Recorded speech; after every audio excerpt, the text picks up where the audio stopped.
Hello, soldier. Don't spill the tea. Hi, everyone. Today I'm here with Fox Fisher from My Generation. Hey, everybody. And we recently worked on a video together. So I'm a non-binary trans person. So I was assigned female at birth, and I really felt disconnected from being called she and her and my birth name. And it took me a really, really long time, and I realized that I was trans. I came out and started my medical transition with hormones and some surgery. And I realized at that point that I just didn't define, or that I don't fully define as a man. So I don't define as a woman, don't define as a man.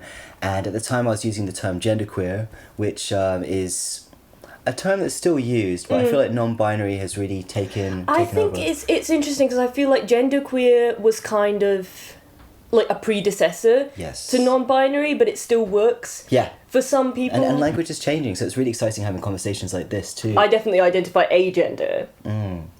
But then I came across the term gender void, and I was like, oh my god, this fits me. Or gender so everything. Much better. Yeah. Oh no, but I'm not that. No.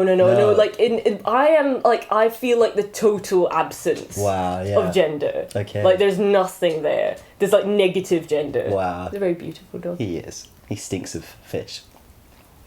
Later on, I just sort of had the idea to. Oh, you are so distracting. People often seem to assume, though, they'll be like, oh, you're a vegan, is it because you love animals? And you're like, no, I hate the fuckers. Well, the thing is, like, I don't need to love someone in order to not want to kill them and consume their flesh. Yeah, it's a very good point. At what stage did you...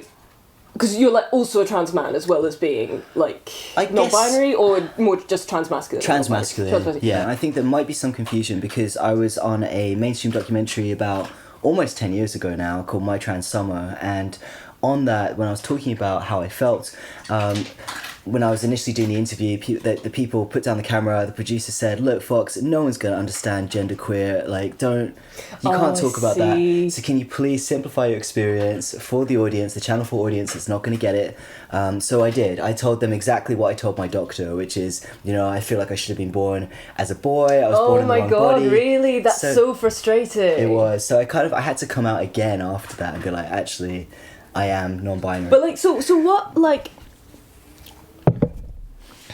I just started a sentence. I was like, what? So what? For me, it was, like, I didn't not identify with my birth gender up until, like, puberty, because I think I'd had a relatively gender-neutral upbringing. It was only at, like, round about puberty when, when those horrible gender divides happen among teenagers, and like boys start acting one way, girls start acting one other way. I was aware of the fact that like gender was a construct, and that not in those terms because I didn't have that vocabulary at that point, but I still was like, this is a stupid thing. Right. I think I don't like it, I reject it, but I was also very aware that other people didn't, and I lived in a world where most people didn't. Right. So you felt like an outsider.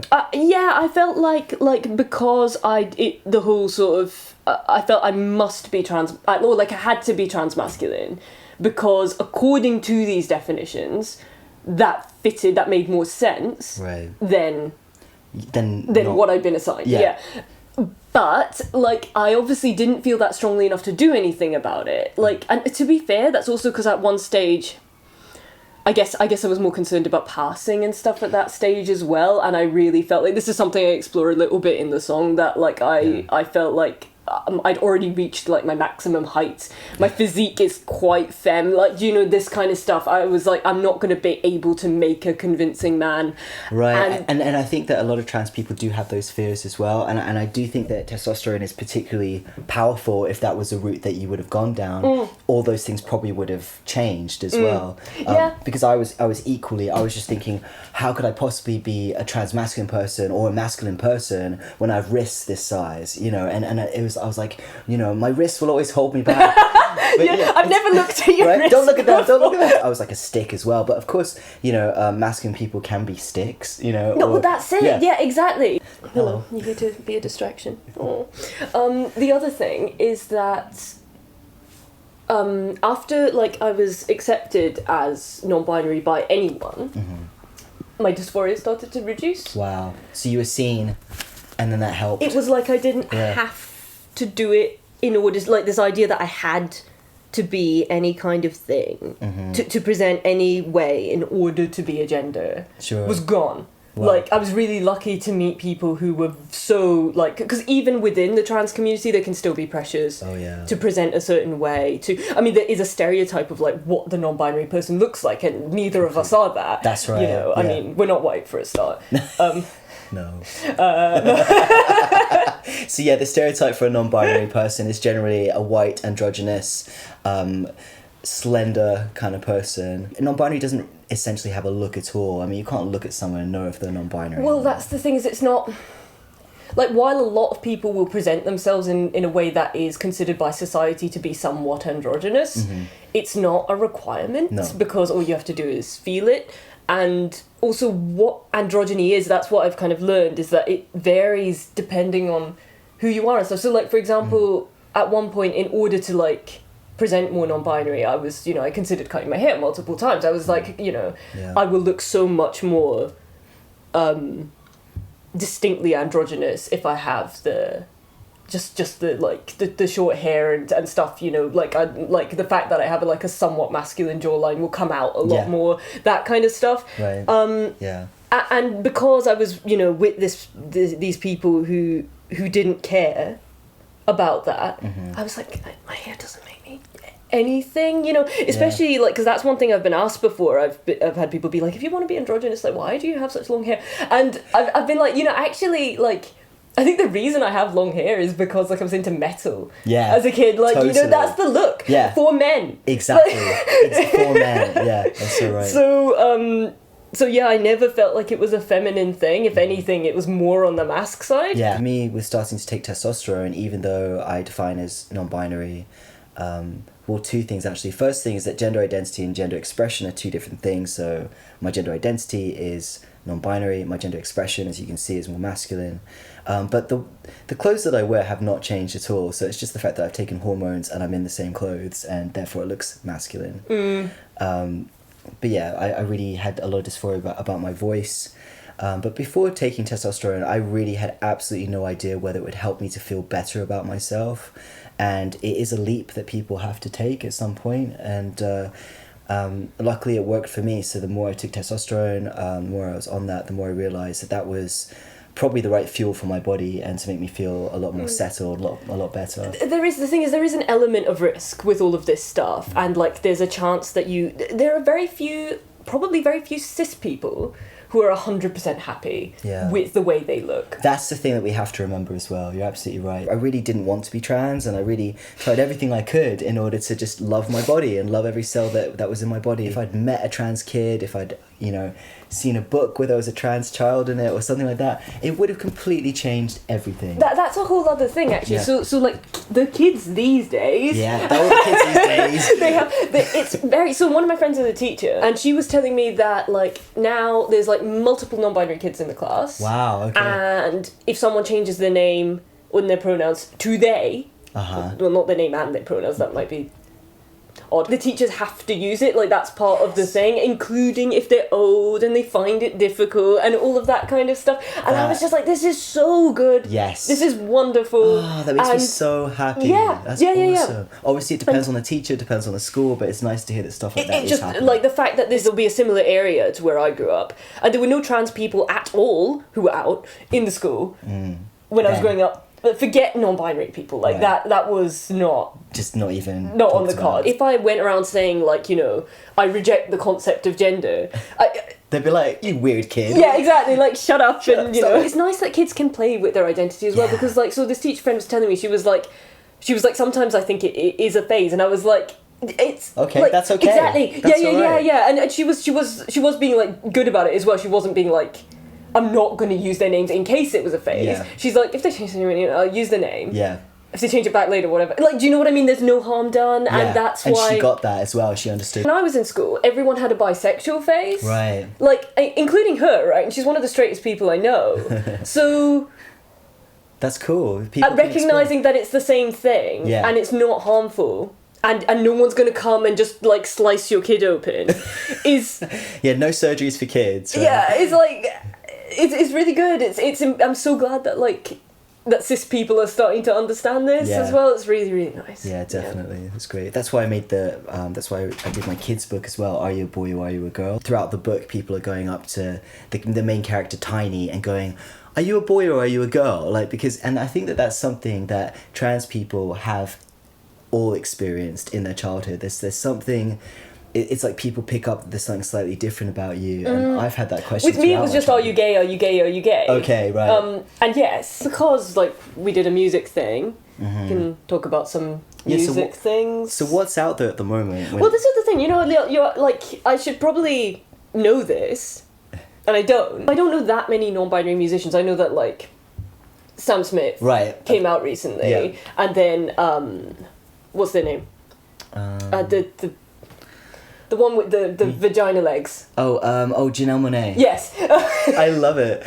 Is this a quiz? They're non-binary as well. They are, yeah. Angel Hayes. Like, has been out forever. Yeah, completely. But nobody ever seemed to make a thing out of it, which is interesting. Yeah. I think because it's always been their thing. They've always been like, look, I'm pansexual. I think that, to be honest, I think they've always been too unpalatable.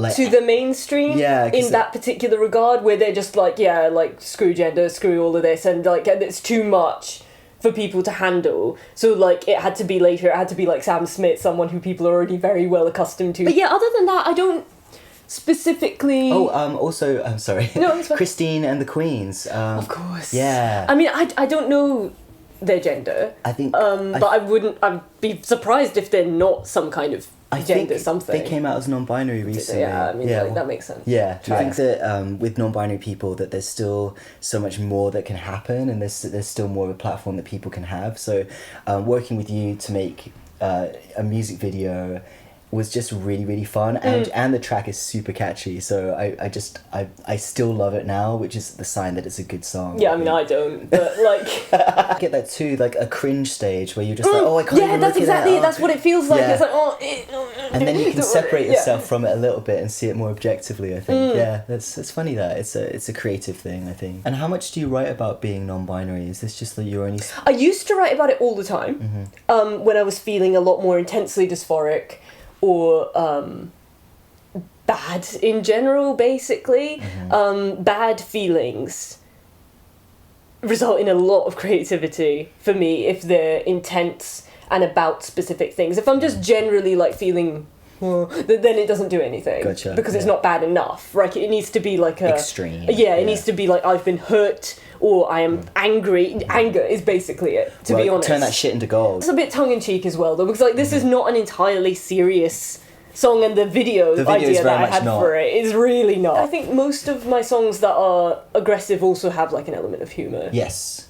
Yeah, because we do have to laugh about situations, because we just cry all the time otherwise. Exactly. So with the film, we're releasing it on Trans Day of Visibility. So how important is trans visibility like now? I mean, visibility is a tricky word, isn't it? Because it's like, what exactly does it mean? Because like, you know, for so long trans people have like tried to be invisible. Yes. And increased visibility has also led to increased turfage.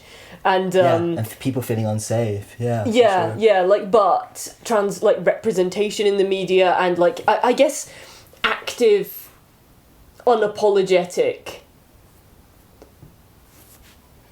trans existence is important, and it does mean there'll be this period of pushback against that, because that's just what happens whenever it seems like, oh, you know, the status quo is being challenged. Yes. And we need to crush the whatever. You know, that's just part of social progress, I guess. The thing is, like, you know, I can understand which is not the same thing as saying I agree with. I think they're like totally wrong, but I understand where, you know, some older trans people who are more sort of, and by this I don't mean to say all older trans people, but just the ones who have this particular mentality, presenting the fact that like young people can just call themselves non-binary and not go through any surgery or not do anything. And I can understand that. I get it, I get the frustration, but like it's not a bad thing that younger people today have a better time of it than you did. It's a good thing. It's been really interesting. The past 10 years have been very interesting with trans awareness and how we felt like we were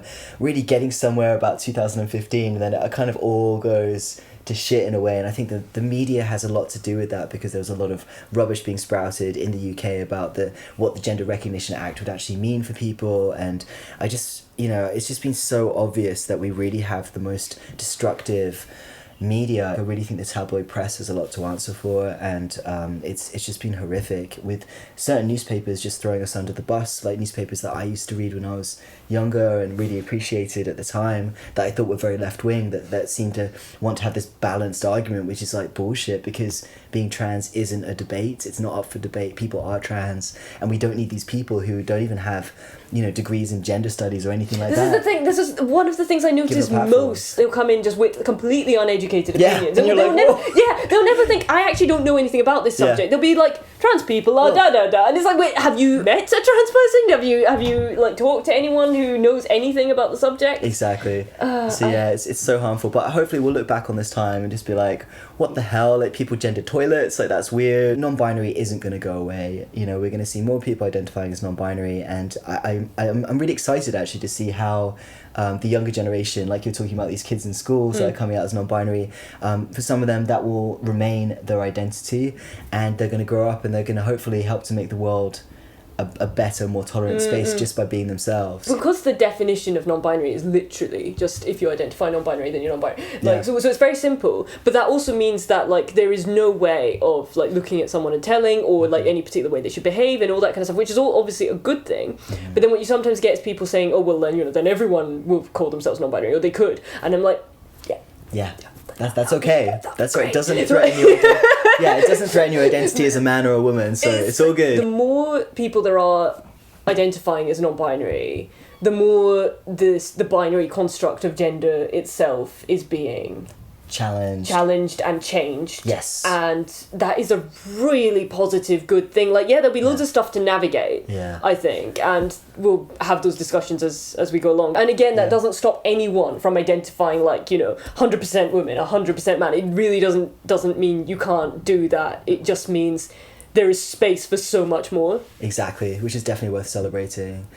So, people should check out the film that we worked hard over on Fox's channel. It's over on My Generation, which is has a whole bunch of other stuff too, but we're really, really excited about this track. And let us know what you think of it as well, because if you like this kind of content, then we'll make more of it. Yeah. You're just like, so like next day you'll just be like, right song. Subscribe to My Generation. Subscribe to Shanalika's channel already. If you're watching this video, you should be subscribed. And thank you for watching. And we will ending videos. I know, it's so hard. It's just so awkward. Like just, I'm a bag full of blood. My body is my prison, could keep the door locked. Didn't ask for this, I didn't want it, make it stop. Something really isn't working even when